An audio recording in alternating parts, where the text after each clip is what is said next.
Okay, good afternoon. बघा, लक्ष द्या. आता मागच्या लेक्चर मध्ये आपण कोणता न्यूमरिकल घेतला होता? टी सेक्शनचा न्यूमरिकल घेतला होता. ओके, आता ह्या सेक्शन मध्ये आपण काय बघणार आहे? ह्या सेक्शन मध्ये आपण आय सेक्शनचा न्यूमरिकल बघणार आहे. शिअर स्ट्रेसेस आपल्याला फाइंड आउट करायची. याच्यामध्ये अवघड काही नाही, तेच करायचंय, फक्त आता पॉइंट्स वाढतील. कसे? आपल्याला त्यांनी काय सांगितले? Draw shear stress variation diagram. आपल्याला जेव्हा शिअर स्ट्रेस डायग्राम काढायची असते त्या केसमध्ये आपल्याला प्रत्येक पॉइंटला, प्रत्येक कॉर्नरला शिअर स्ट्रेस फाइंड आउट करायचा राहतो. म्हणजे कसं सर, तुम्ही प्रत्येक पॉइंटला, म्हणजे मागच्या वेळेस पण तुम्ही सांगितलं होतं काय, की आपल्याला पहिले इथं 1 पॉइंटला काढावं लागेल शिअर स्ट्रेस, दुसऱ्या पॉइंटला काढावं लागेल, इकडे तिसऱ्या पॉइंटला काढावं लागेल, इथे एक आपली न्यूट्रल ऍक्सिस येणार आहे, न्यूट्रल ऍक्सिस येणार आहे, न्यूट्रल ऍक्सिस येणार आहे, इथे चौथ्या पॉइंटला काढावं लागेल. आणि जर तुम्ही या फिगर कडे बघितलं तर ही सिमेट्रिकल फिगर आहे. म्हणजे या फिगरला जर मी असं फोल्ड केलं तर तिचे सगळे कॉर्नर्स एकमेकांना मॅच होतील. मग त्या केसमध्ये आपल्याला परत एकदा खाली इकडं 5 नंबर, 6 नंबर, 7 नंबरला काढायची गरज नाही. आपल्याला फक्त 1, 2, 3, 4 एवढ्यांनाच काढायचंय आणि त्याच्या एक्झॅक्ट मिरर इमेज आपली खालची येईल. म्हणजे आपलं काम वाचलं. हे कळायला पाहिजे एक्झामला की सिमेट्रिकल फिगर साठी फक्त न्यूट्रल ऍक्सिसच्या वरचेच पॉइंट काढायचे, कारण की त्याच्या खाली ती सिमेट्रिकल असते. म्हणजे 1 ला जी व्हॅल्यू येईल तीच 7 ला येईल, 2 ला जी व्हॅल्यू येईल स्ट्रेसची तीच 6 ला येईल, 3 ला जी येईल तीच 5 ला येईल आणि फक्त 4 ची व्हॅल्यू. मग आता 1 ची व्हॅल्यू तर 0च असते, कारण की तो सुरुवात आहे. म्हणजे ते काम आपलं सोपं झालं, बरोबर का नाही? मग आता उरलं काय? 2, 3 आणि 4, म्हणजे 3दा फक्त फॉर्म्युला आपल्याला यूज करायचा आहे. मग याच्यासाठी सर्वात पहिले आपल्याला काय लागतं? रिक्वायर्ड डाटा लागतो. मग रिक्वायर्ड डाटा मध्ये आपण काय करतो? आपल्याला माहिती काय सर? आपल्याला काय माहिती आहे? तुम्ही सांगितलंय की शिअर स्ट्रेसचा फॉर्म्युला काय असतो? टाऊ. बोला काय असतो? SAY/IB. मग याच्यामध्ये कॉमन कोणती गोष्ट आहे? तर शिअर फोर्स कॉमन राहतो आणि मोमेंट ऑफ इनर्शिया कॉमन राहतो. मग ह्या दोघं गोष्टी जर कॉमन असल्या तर त्या रिक्वायर्ड डाटामध्ये आपल्याला पहिले तर 2 गोष्टी काढून घ्यायच्या आहेत. आणि इथं आता तुम्हाला सोपं काय करून दिलेलं आहे? शिअर फोर्स त्यांनी ऑलरेडी दिलाय. म्हणून मी तुम्हाला प्रत्येक वेळेस सांगतो, नेहमी सांगतो की गिव्हन डाटा काय दिलेला आहे आपल्याला, तो आपल्याला बघायचा आहे. मग आता इथे आपल्याला शिअर फोर्स ऑलरेडी देऊन दिलेला आहे, काढायची गरज नाही. उरला काय? Moment of inertia. तो तर आपला मेकॅनिक्सचा पार्ट आहे. या आय सेक्शनचा जर हा सिमेट्रिकल आय सेक्शन असेल तर सिमेट्रिकल आय सेक्शनचा मोमेंट ऑफ इनर्शिया कसा काढतो मी? तर आपण काय करतो पोरांनो, म्हणजे तुम्ही पण हे केलं असणार. काय करणार तुम्ही की याला तुम्ही जॉईंट करून घेणार, याला तुम्ही जॉईंट करून घेणार, कारण की सिमेट्रिकल येतो. म्हणजे तुमच्याकडे बाहेरचा मोठा एक रेक्टँगल तयार झाला आणि हे आतले 2 रेक्टँगल तयार झाले. बघा मी हे हॅच करतोय ना, हे आतले 2 रेक्टँगल तयार झाले. अशा पद्धतीने तुम्ही मोमेंट ऑफ इनर्शिया काढू शकता. म्हणजे मोठ्या रेक्टँगल मधून छोटे 2 रेक्टँगल वजा करायचे. ओके.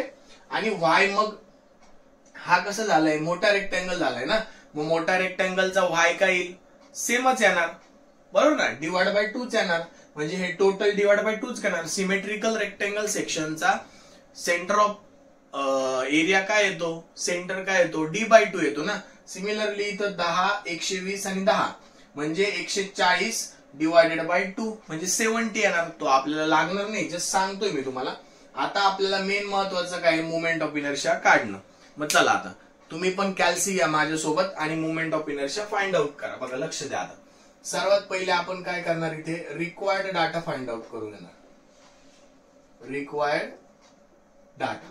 मग रिक्वायर्ड डाटा मध्ये आपल्याला आता moment of inertia find out करायचा आहे. मग सिमेट्रिकल फिगरचा जेव्हा आपल्याकडे आय सेक्शन हा सिमेट्रिकल असतो त्या केसमध्ये आपण काय करतो? मोठा रेक्टँगल मधून छोटे 2 रेक्टँगल वजा करतो.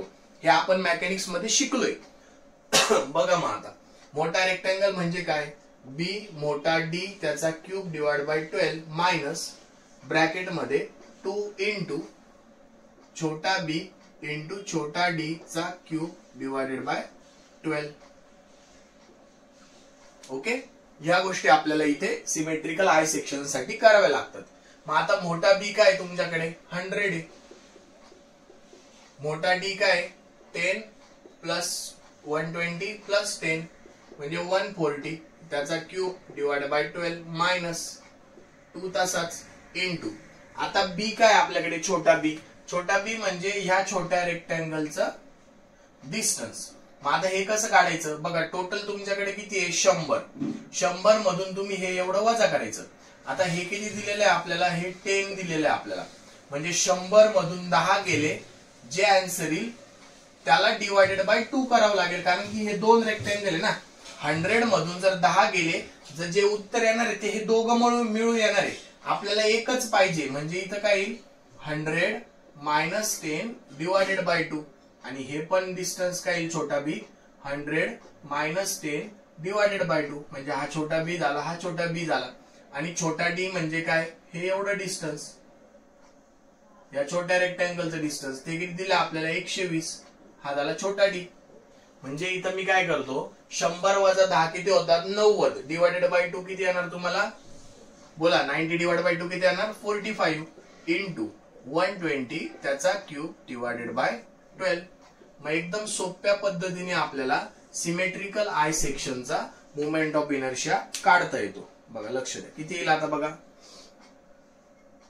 काढा तुम्ही माझ्यासोबत. 100 इंटू 140 त्याचा cube divided by 12 minus bracket मध्ये 2 इंटू 45 इंटू 120 त्याचा क्यूब डिवायडेड बाय 12. किती आला तो 9.90 इंटू 10⁶. बघा आला का 9.90 इंटू 10⁶. आणि युनिट काय येणार, युनिट विसरायचं नाही. नाहीतर एक्झामिनर आपल्याला काय करतो, एक्झामिनर आपल्याला 1 मार्क द्यायला विसरतो. म्हणून युनिट आपल्याला विसरायचं नाहीये. ओके. मग आय झाला रिक्वायर्ड डाटा मध्ये आपल्याकडे आय झाला. आणि एस तर आपल्याला ऑलरेडी देऊन दिलेला होता. किती येतो 100 इंटू 10⁻³ म्हणजे एस पण आपल्याला देऊन दिलेला. हा ऑलरेडी गिव्हन आहे आपल्याला, हा गिव्हन आहे आपल्याला दिलेला आहे. ओके. मग या फॉर्म्युल्यामध्ये एस आणि आय काढला. आता ए वाय आणि बी हे प्रत्येकाचे वेगवेगळे असतात. आपण याच्या मागच्या प्रॉब्लेम मध्ये बघितलं, ते व्हॅरी होत जातात. मग आता रिक्वायर्ड डाटा आपल्याकडे एवढाच आहे. ओके. आता आपल्याला काय करायचंय, आता आपल्याला काढायचंय τ1. आता τ1 काय 0. मग इथं सेकंड लिहितो मी, find shear stress at various points. Various पॉइंट्सला तुम्हाला शियर स्ट्रेस फाइंड आउट करायचा आहे. मग सर्वात पहिले आपण कुठं करणार τ1, तो की काय आपला 0, कारण की सुरुवातच इथून आहे. आता उरला τ2.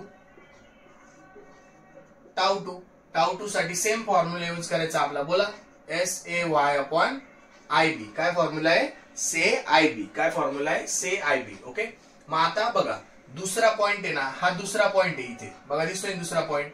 त्याच्या वरचा शेडेड एरिया, त्याच्या वरचा एरिया आपल्याला शेडेड करायचा आहे आणि तो एरिया म्हणून घ्यायचा आहे. म्हणजे हा टोटल काय येईल तुमचा शेडेड एरिया येईल.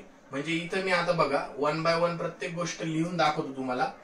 इथे ए म्हणजे किती येईल तुमचा 100 इंटू 10 म्हणजे 1000 mm².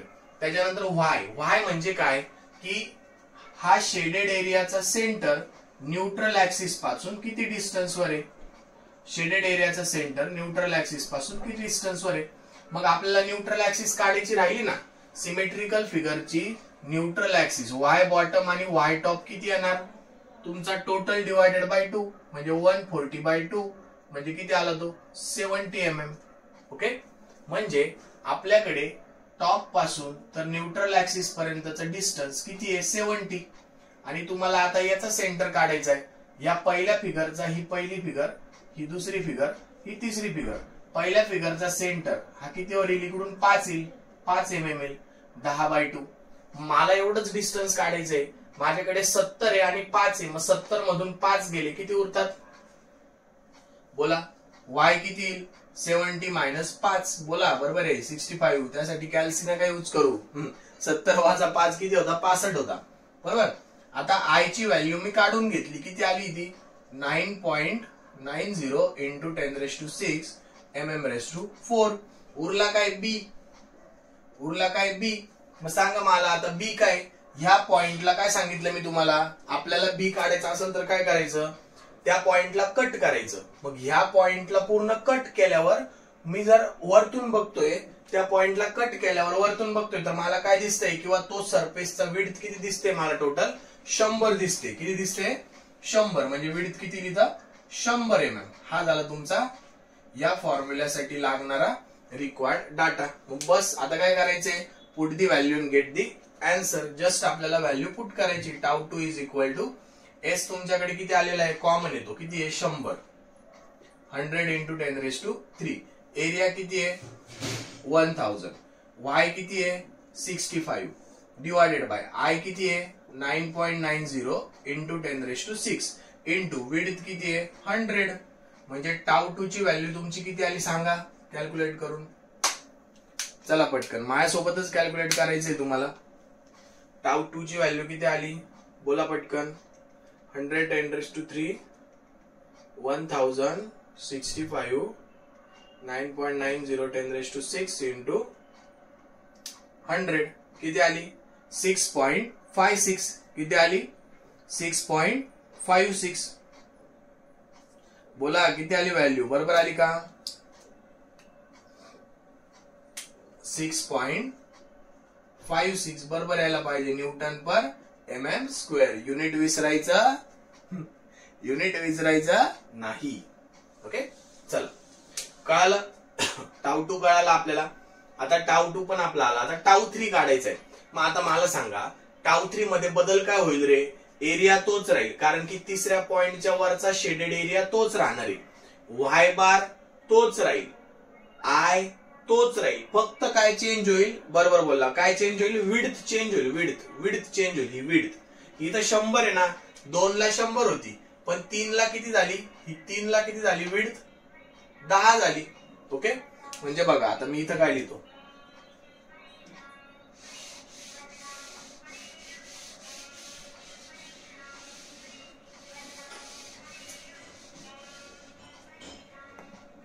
बघा आपल्याला काय काढायचं आता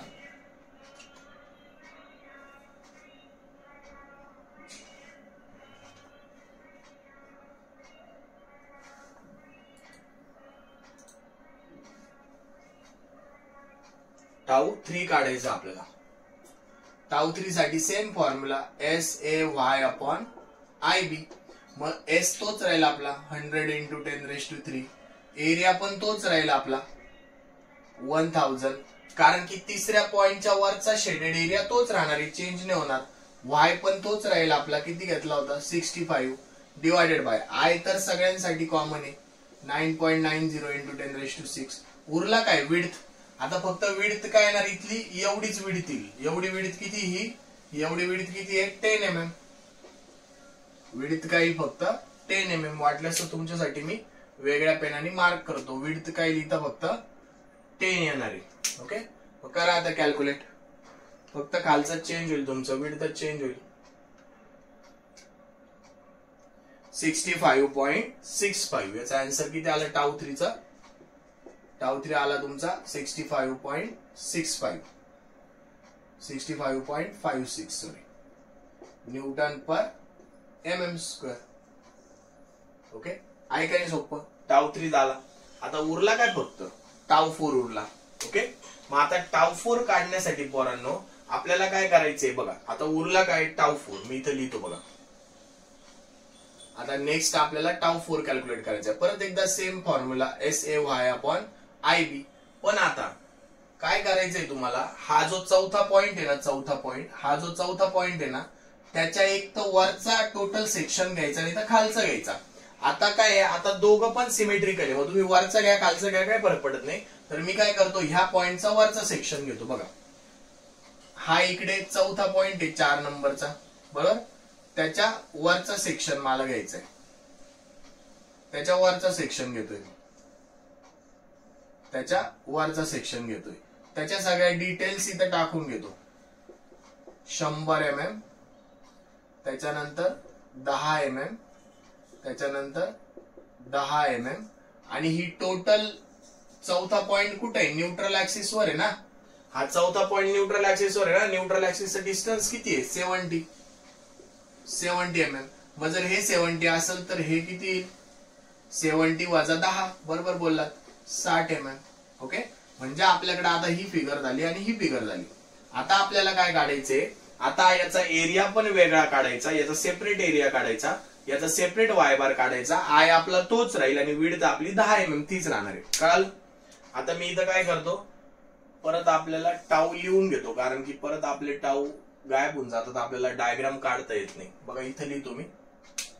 टाऊ 1 आपला काय आलाय, टाऊ 2 काय आलाय. टाऊ 1 आलाय आपला 0, टाऊ 2 आलाय आपला 6.56 आणि टाऊ 3 आलाय आपला 65.56 आणि उरला टाऊ 4 तो आपल्याला काढायचा आहे.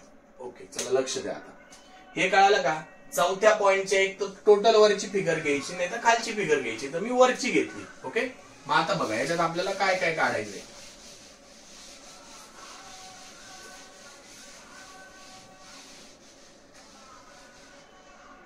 बघा फॉर्म्युला तर आपला तोच आहे, से आय बी तोच फॉर्म्युला आहे, शेअर फोर्स तोच राहणार आहे. मला फाइंड आउट काय करायचंय, फक्त याचा एरिया. मग याचा एरिया काय येईल, A1 प्लस A2. मग आता A1 काय येईल 100 इंटू 10 प्लस A2 काय येईल 10 इंटू 60, 10 इंटू 60 म्हणजे टोटल एरिया काय आला माझ्याकडे, टोटल एरिया काय आला बघा 100 into 10 plus 60 into 10. Total area काय आला 1600. काय आला टोटल एरिया 1600 mm स्क्वेअर. उरला काय वाय. बघा आता वाय काढायला थोडीशी मेहनत आहे बरं का इथे, कारण की ह्या परत एकदा अनसिमेट्रिकल फिगर झाली. मग याचा वाय काय येईल A1 Y1 plus A2 Y2 upon A1 plus A2. आता इकडचा विचार नाही करायचा, इकडे काय चाललंय याचाच विचार करायचा आपल्याला. आपल्याला फक्त काय काढायचंय, टाऊ 4 काढायचंय, फक्त याच गोष्टीचा विचार करायचा. बघा मग आता Y1 काय येईल, पहिल्या फिगरचा सेंटर, कुठून बॉटम पासून. किती येईल तो Y1 इज इक्वल टू किती येईल 60 प्लस 5, 60 प्लस 5 म्हणजे किती झालं ते 65 mm. त्याच्यानंतर Y2 किती येईल, बॉटम पासून या दुसऱ्या फिगरचा सेंटर 60/2, 60/2 म्हणजे 30. मग झालं ना. आता आपल्याकडे A1 काय 100 इंटू 10 इंटू Y1 किती आला 65 प्लस A2 किती आहे 60 इंटू 10 इंटू Y2 किती आला 30, 60/2 divided by 100 into 10 plus 60 into 10 झाला तुमचा Y. परत एकदा मेकॅनिक्सच आहे, करा कॅल्क्युलेट किती आला तो. तुम्हाला कॅल्सी सोबतच घेऊन बसायचंय, नुसतं कीर्तनासारखं लेक्चर नाही ऐकायचंय, मग काय उपयोग नाही शिकून. माझ्यासोबत कॅल्क्युलेशन करायचंय तुम्हाला.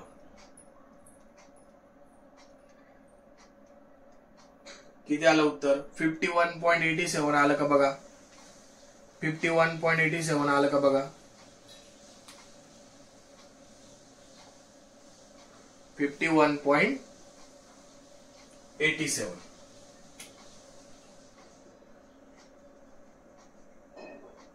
परत एकदा क्रॉस चेक करून बघा, परत एकदा क्रॉस चेक करा.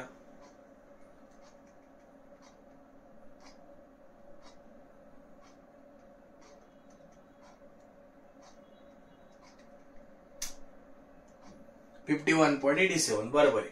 म्हणजे वाय आला आपल्याकडे. ओके, म्हणजे एरिया काढला, वाय काढला. आता आय आपला कॉमनच आहे, एस आपला माहित आहे, एस तोच आहे 100 इंटू 10⁻³ जो क्वेश्चन मध्ये दिलेला होता बरोबर. आय पण तोच आहे, आय काय होता आपल्याकडे 9.90. नशीब आपण पुसला नाही तो mm⁴ आणि फक्त विड्थ चेंज होईल. मग मला आता सांगा ह्या चौथ्या पॉइंटची विड्थ काय, त्याला कट केल्यावर विड्थ किती दिसली एवढी विड्थ 10 mm दिसल ना.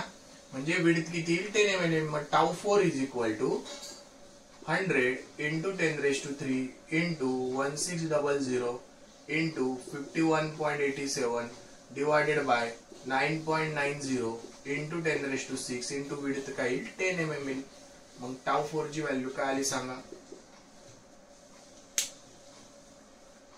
हे सगळं मी तुम्हाला कॅल्क्युलेशन या साईडला करून दिलंय. करा कॅल्सीवर काय आली व्हॅल्यू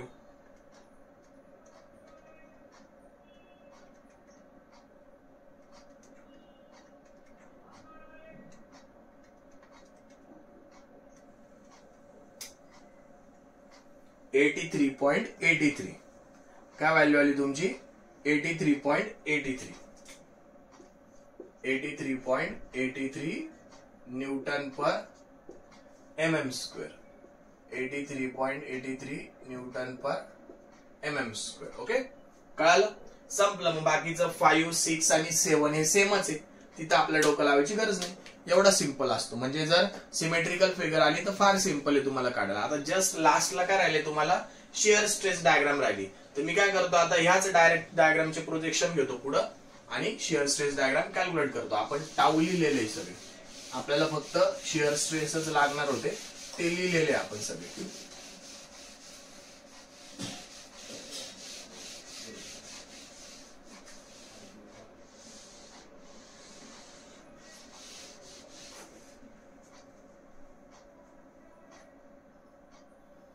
बघा आता काय करतो मी पहिल्या पॉइंटचे प्रोजेक्शन घेतले,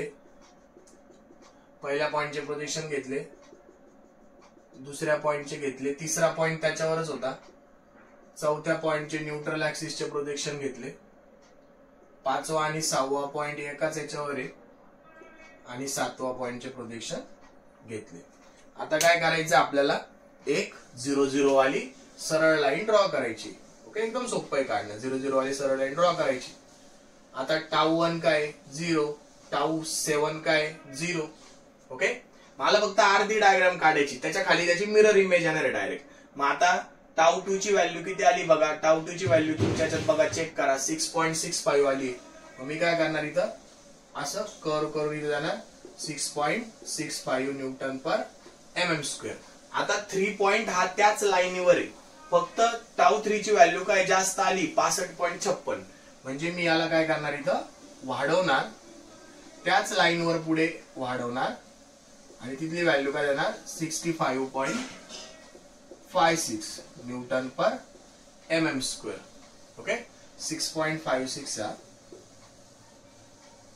ओके आता टाऊ 4 ची व्हॅल्यू काय आलेली आहे. टाऊ 4 किती आला 83.83. म्हणजे परत एकदा हा कर्व पोर्शन येणार 83.83 न्यूटन पर mm स्क्वेअर. ओके ठीक आहे. मग आता इकडून ती व्हॅल्यू खाली जाणार अशी. ओके ही सिमेट्रिकल यायला पाहिजे ती फिगर. ठीक आहे चला हा थोडासा खाली घेऊ आपण. सिमेट्रिकल म्हणजे दिसायला सिमेट्रिकल पाहिजे ती, त्याच्यामुळे थोडीशी लाईन आपण खाली घेऊ.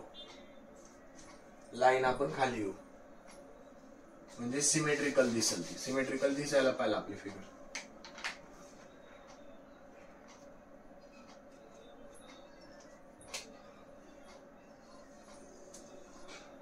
हा इथपर्यंत घेऊ असं. जस्ट सिमेट्रिकल दिसायला पाहिजे म्हणून आपण ते रफ केलं. बाकी आपल्या व्हॅल्यू तर उत्तर तेच आहे.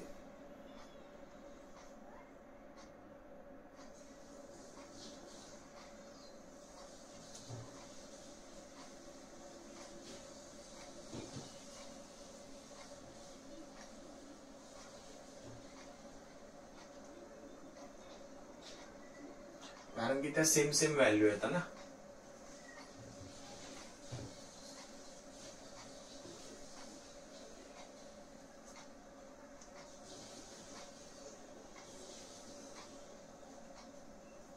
म्हणजे इथं पण तुमची किती व्हॅल्यू ही किती येईल 83.83 न्यूटन पर mm स्क्वेअर. आणि ही किती आली परत सारखीच येईल 65.56 न्यूटन पर mm स्क्वेअर. आणि ही पण व्हॅल्यू तुमची इथं सारखीच येणार. किती आली ती 6.56 न्यूटन पर mm स्क्वेअर मिरर इमेज असल्यामुळे. आणि ही पण 0 इथून सारखी. ही अशी तुमची डायग्राम येईल. नंतर ह्या लाईन्स पेन्सिलने काढायच्या आपल्याला आणि नंतर त्या इरेज करून टाकायचे.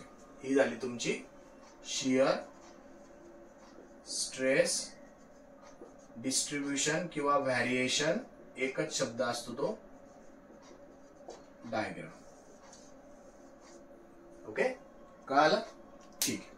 बघा अशा प्रकारे आय सेक्शनची आपण डायग्राम ड्रॉ केली. आता डिफरंट सेक्शन मी तुम्हाला प्रॅक्टिसला दिलेले, तुम्हाला ते सेक्शन प्रॅक्टिस करायचे आणि प्रत्येक पॉइंटला जिथं जिथं विड्थ चेंज होते ना त्या पॉइंटला मग तो सेक्शन कसा असू शकतो, तो एल सेक्शन असू शकतो, तो सी सेक्शन असू शकतो, त्या हिशोबाने आपल्याला करायचं. म्हणजे बघा, जर समजा आपल्याकडे सी सेक्शन आला उद्या जर तुम्हाला न्यूमरिकल मध्ये एक्झामला सी सेक्शन आला, तर आता मला सांगा सी सेक्शनला सिमेट्रिकल कोणत्या ऍक्सिसला येतो, एक्स ऍक्सिसला सिमेट्रिकल आहे ना, म्हणजे त्याला असं जर फोल्ड केलं मी तर तो सेम येणार आहे. मग मला कोणते पॉइंट काढायचे, मला पहिला पॉइंट काढायचा आहे जो ऑलवेज 0 असतो, त्याच्यानंतर मला दुसरा पॉइंट काढायचा आहे, मला तिसऱ्या पॉइंटला काढायची, चौथ्या पॉइंटला काढायची. बस 4 पॉइंटला तुम्हाला काढायची स्ट्रेस. त्याच्या खाली तर मिररच इमेज आहे, जशी आपण अर्धी वरची काढली खालची तशीच दिली, सेम याला तसंच करायचं. ओके. आणि व्हॅल्यूज नुसार कमी व्हॅल्यू आहे तर कमी येईल, जास्त आहे तर वाढेल, जास्त आहे तर वाढेल, कमी आहे तर कमी येईल, कमी आहे तर कमी येईल, 0 तर 0 येईल असं दाखवायचंय. नाही तर कमी व्हॅल्यूला जास्त डायग्राम वाढवली आणि जास्त व्हॅल्यूला कमी डायग्राम वाढवली असं चालणार नाही. आता उद्या जर आपल्याकडे असा एल सेक्शन आला, ओके, तर मग आता एल सेक्शनची न्यूट्रल ऍक्सिस कुठे येणार आहे, इथं कुठेतरी येईल, ती तुम्हाला काढल्यावर समजेल. मग आता एल सेक्शनला आपल्याला कोणते कोणते पॉइंट घ्यावे लागतील बघा, हा पॉइंट घ्यावा लागेल, त्याच्यानंतर हा पॉइंट घ्यावा लागेल, त्याच्यानंतर हा इथला तिसरा पॉइंट घ्यावा लागेल, हा चौथा पॉइंट घ्यावा लागेल आणि हा पाचवा जो की 0च असणार आहे. म्हणजे हा 0 असेल, हा 0 असेल, तुम्हाला 1 2 3च पॉइंट काढायचे एल सेक्शनला. ओके, असं करायचं. त्याच्यानंतर जर समजा तुम्हाला असा हॉलो सेक्शन आला, असा हॉलो रेक्टँगल सेक्शन आला, तर घाबरायचं काहीच नाही. आपल्याला काय करायचंय, आपल्याला न्यूट्रल ऍक्सिस पहिले फाइंड आउट करायची. ही झाली न्यूट्रल ऍक्सिस. मग आता याला जर मी फोल्ड केलं तर सिमेट्रिकल फिगर होते, आपलं काम वाचलं ना. आता इथं एक पॉइंटला काढायचं जी की 0 असणार आहे, त्याच्यानंतर इथं काढावं लागेल, सॉरी इथं पण घ्यावं लागेल एक दुसरा पॉइंट. या लाईन मध्ये 2 पॉइंट येतील, हा दुसरा पॉइंट आणि हा तिसरा पॉइंट. त्याच्यानंतर कुठे येईल, हा चौथा पॉइंट येईल,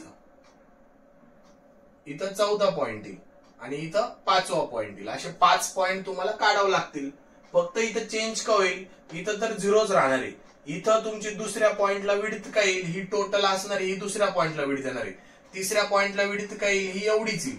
चौथ्या पॉइंटला विड्थ काय येईल, ही आणि ही दोघं मिळून येईल. आणि 5व्या पॉइंटला विड्थ काय येईल, एवढीच येईल. तुम्ही 5व्या पॉइंटला नाही काढला तरी चालणार आहे, चौथ्या पॉइंटला जरी काढलं तरी ओके. आणि हा हॉलो सेक्शन आहे, मध्ये काहीच नाही, याच्या हॉलो आहे. ओके, अशा प्रकारे तुम्हाला काढायचे. तुम्हाला ज्या नोट्स मी जे पॉइंट पार्ट करायचे, ज्या शिअर स्ट्रेस डायग्राम कशा असतात त्याच्या नोट्स पण प्रोव्हाइड केले. त्याच्यामध्ये बघा तुम्ही कोणत्या कोणत्या पॉइंटला काढायची गरज पडते. आणि मग हा सेक्शन आला तर शिअर स्ट्रेस डायग्राम कशी असते, हा आला तर कशी असते. बाकी सगळी प्रोसिजर सेम आहे पोरांनो, दुसरं काहीच नाही याच्यामध्ये. से आय बी काय, से आय बी, एस तोच राहणार, आय तोच राहणार, ए चेंज होणार, वाय चेंज होणार आणि बी चेंज होणार. बस आतापर्यंत मी सांगितल्या न्यूमरिकल मध्ये त्याच गोष्टी फक्त बदललेल्या आहेत. ओके, कळून जाईल तुम्हाला, सोपं आहे.